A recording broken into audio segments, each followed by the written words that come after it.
Update. Am I the a-hole for refusing to let my friend crash at my place after he roasted my apartment in front of everyone?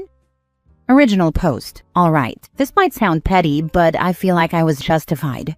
I, 26 male, have a small one-bedroom apartment. It's not fancy, but it's clean. It's mine, and I worked my butt off to afford it. Like IKEA everything. But I got a gaming setup I love and a little fake plant that's absolutely thriving. Last weekend, I had a few friends over for pizza and chill. Nothing wild. My friend Kyle, 27 male, who's been kinda couch surfing lately, shows up and immediately starts roasting my place. Like he walks in and goes, "Damn bro, is this a studio or a jail cell?" Everyone laughs. I brush it off. Then he goes, "Yo, where's your dining table? You just eat off your lap like a raccoon?" Again laughs. I joke back like, "Better than eating off someone else's couch, man," and everyone laughs again. But he doesn't stop. He jokes about my sad little gamer chair, my bare fridge, and even says my bathroom looks like it's been through something traumatic. It was funny for like 5 seconds. Then it got annoying. Then it got rude. Fast forward to this week. He texts me saying he got kicked from the place he was staying and asks if he can crash on my couch for a few nights. I literally responded, "I thought my apartment was too sad for you, man." Now he's calling me petty. A few mutuals said I should have let it slide because he is going through a lot. I feel for him, but like, why would I let someone stay in a place they just spent an hour clowning? So yeah, am I the a-hole for not letting my buddy crash at my place after he roasted it in front of everyone? Now for the top comments before reading the update. Not the a-hole, he's an idiot. Don't bite the hand that feeds. Yeah, next time I'll make sure to offer 5-star hotel service before getting roasted for not having a dining table. Not the a-hole. The friends who think you should get over it can offer their places. Exactly. Kyle's got a whole group chat to crash with. I'll be here in my sad little gamer chair, not getting roasted. He really sounds bitter and is probably jealous you have your own place and he's couch surfing. There's no need for friends to put their friends down like he did. Also, it's an accomplishment to have your own place. Screw that guy. Not the a-hole. He's being an ass. And you're not his mom. You don't need to take him in. He can find somewhere else. For real. Some people just can't handle seeing someone else win a bit. OP's home, OP's rules. Simple. Funny how his traumatized bathroom suddenly became prime real estate when he needed a place to crash. Now for the update. Appreciate all the comments. Honestly, didn't expect this to blow up a little. So, mini update. Kyle saw the post. Yep. A mutual sent it to him. Apparently the phrase, "sad little gamer chair," really tipped him off. He texted me something like, "Limao, real mature bro, air out your feelings on Reddit," and then left the group chat we're in. So that's fun. One of the same friends who said I was being petty later texted me like, "Okay, yeah, Kyle was out of line." Apparently Kyle's been doing this kind of stuff to other people too, cracking jokes that go too far and acting like it's always just a bit. Which, yeah, exactly. Bonus update, I picked up a folding table from this local guy who had 5 in his basement for some reason. It's ugly, but it does the job. If someone makes another raccoon comment, I'm flipping it dramatically. So yeah, still chilling in my apartment. Still got my IKEA shelves and my $9 fake plant that's somehow the healthiest thing in my life right now. Kyle's not staying here, but I hope he figures his stuff out. Just not on my couch. Thanks again, Reddit. Y'all cracked me up and also made me feel way less crazy. This guy just sounds like a douche overall. The trash took itself out neatly. And you gotta love that, LOL. Just a bit is always code for, I want to be a jerk with no consequences. Good riddance, Kyle. Still gets me that the homeless couch surfer was roasting someone's apartment. Like, what? I had a friend's girlfriend mock the size of my bathroom. To be honest, tiny, but entirely normal for the old European city I live in my 2-bedroom apartment, while living with her parents. It was wild.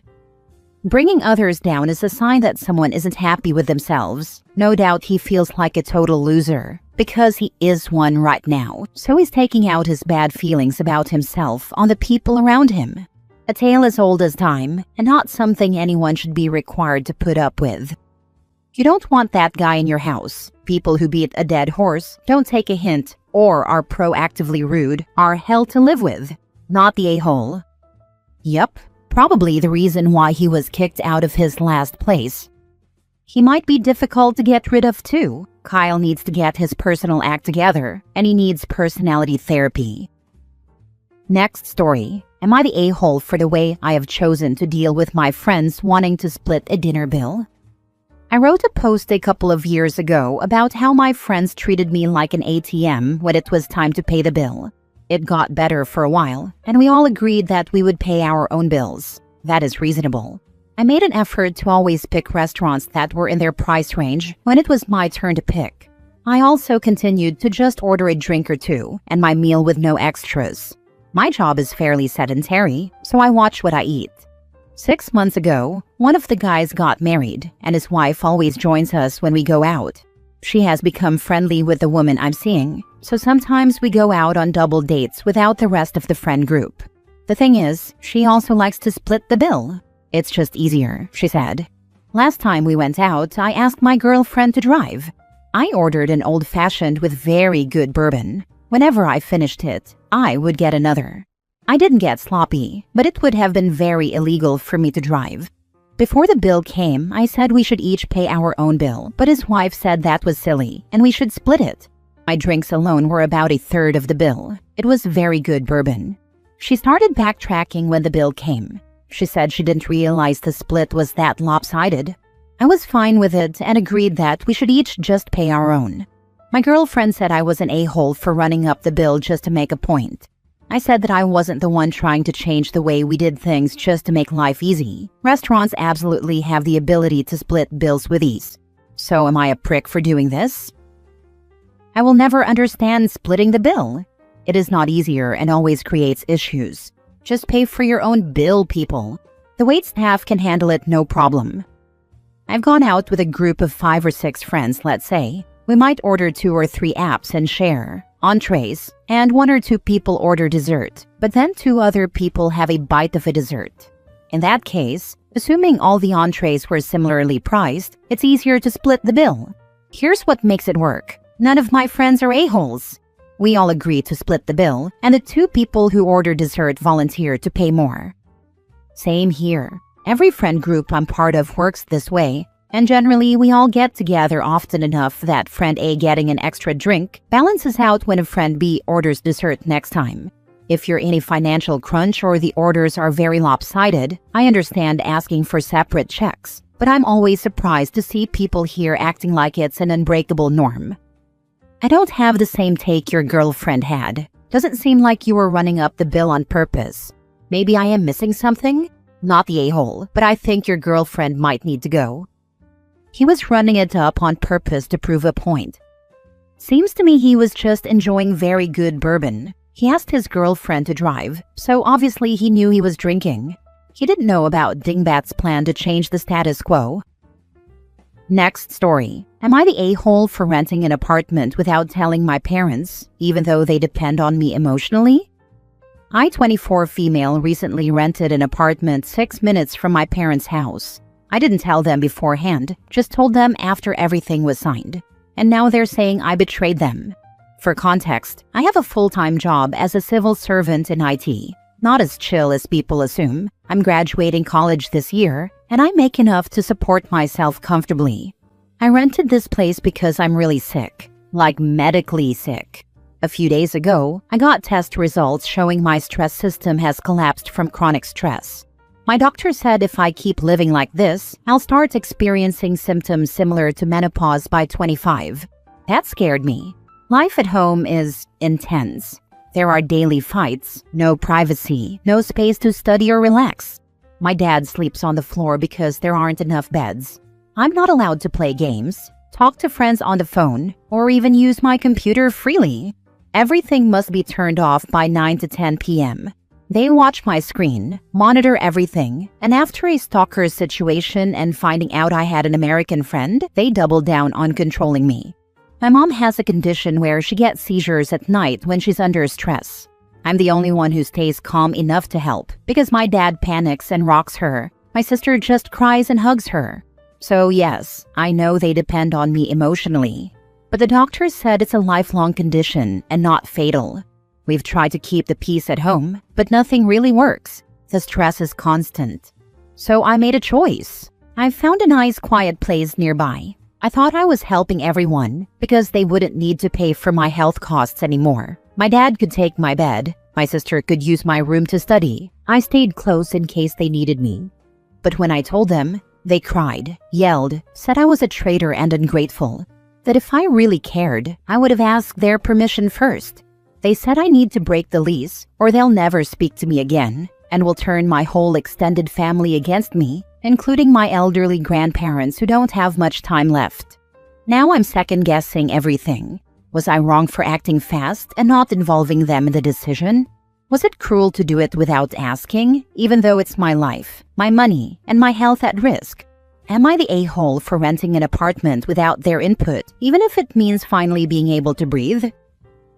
Not the a-hole. You are not their emotional support human. You have parents and they aren't parenting. They're controlling and abusive. I would have moved further away. And if they are able to turn the extended family away, they weren't worth keeping. Can I be your mom? You sound like you could use a real one. Because of the stalker, I only have my partner left, no one else. The fact they are willing to abandon me hurts so much, and I feel like such a bad daughter for making them sad. Am I such a horrible daughter? Could I have done things differently to be easier for them to understand? You are not a horrible daughter. You could not have done things differently. Understand this. They don't want a daughter. They want a slave. I don't know what else you do around the house, but I bet they were getting a fair bit of labor. Your paycheck as well? And be their emotional whipping girl? You did not fail your parents. Your parents failed you. Therapy would probably help you. What stuck to me the most was the fact that they said instead of finding a place for myself, I should have used the money to move all of us to a bigger house. And I feel so egocentric for not doing so. Like I feel bad for choosing to live alone. They said, you have food and a warm bed and our doggy and a lot of love. Why are you abandoning us to be alone? And that hurt so much. Not the a-hole. You are old enough to make your own decisions. It's telling that you felt you had to do it that way though. You need to take care of you. Your parents need to find the services available to help your mom if need be. It isn't up to you to do that. It sounds like you already have your plate full. I have to wonder about parents that would try to turn the rest of your family against you. Plus, if the family doesn't understand how you have already helped them and could be so easily swayed, then they really don't care that much, do they? Keep the place and be happy with a little peace of mind. If your family loves you, they will be there for you. If not, you really don't need them around anyway. I know it can hurt, but they sound toxic. Mom said I'm not being a good daughter by leaving in time of sickness because she is sick. And my sister is mad at me because it will cause stress. This condition has been going on for more than a year now, almost 2 years, but it's not really getting better or worse. Plus, I did it kinda scuffed. I didn't grab all my things. I just found a place and left with what I could take. And they don't believe I'm able to live on my own. Last story. Am I the a-hole for telling my father-in-law he can't hump the floor at my house or in my presence? Crazy title, and I wish it weren't true, but here we are.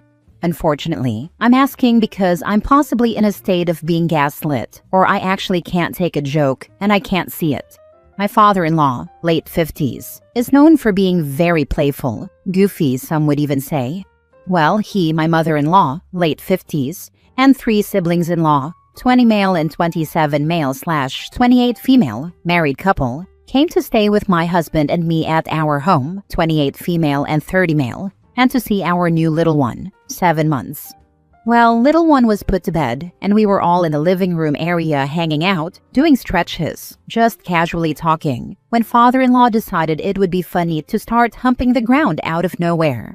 And unfortunately, it was directly in front of me, not mother-in-law. Mother-in-law and I looked at each other in shock, while his children all laughed and chuckled. Father-in-law made it clear that the gesture was meant for his wife, despite it being directly in front of me, with eye contact, so we dropped it. The night passed, they left town, and after a few days of not being able to shake the image in my head, I decided to talk with my husband about how uncomfortable it made me. along with other sexual jokes he makes about us all being married, etc. There's been this big divide now on how I'm always ruining the fun, how it was just a joke and not a sexual gesture, and how I'll always find a problem when my husband's family is in town. His family thinks this. However, when I speak with my mom, sister, cousins, and anyone on my side of the world, they see his jokes and gestures as totally inappropriate.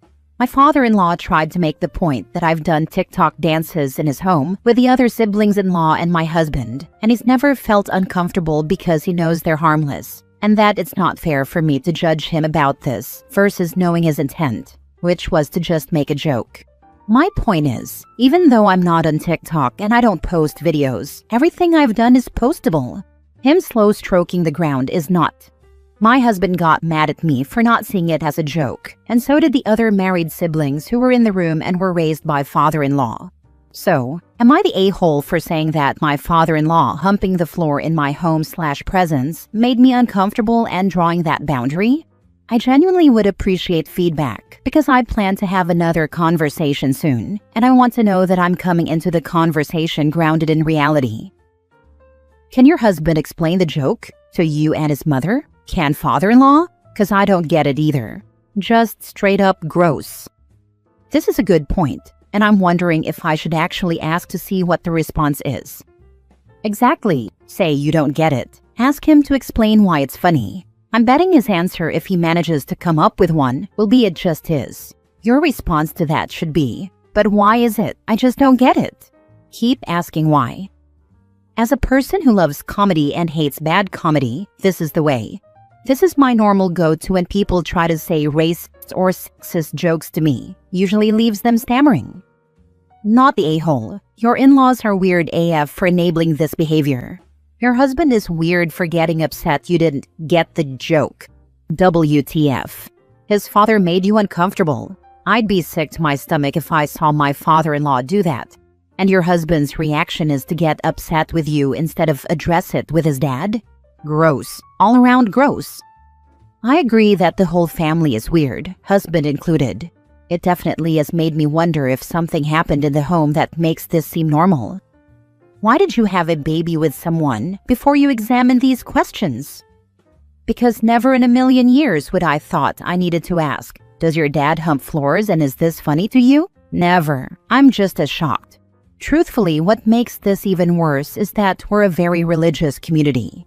He's an elder and deacon in the church. We're all church-goers, worship leaders, musicians, all the things. So I had absolutely no reason to think this would have ever come up, until it did.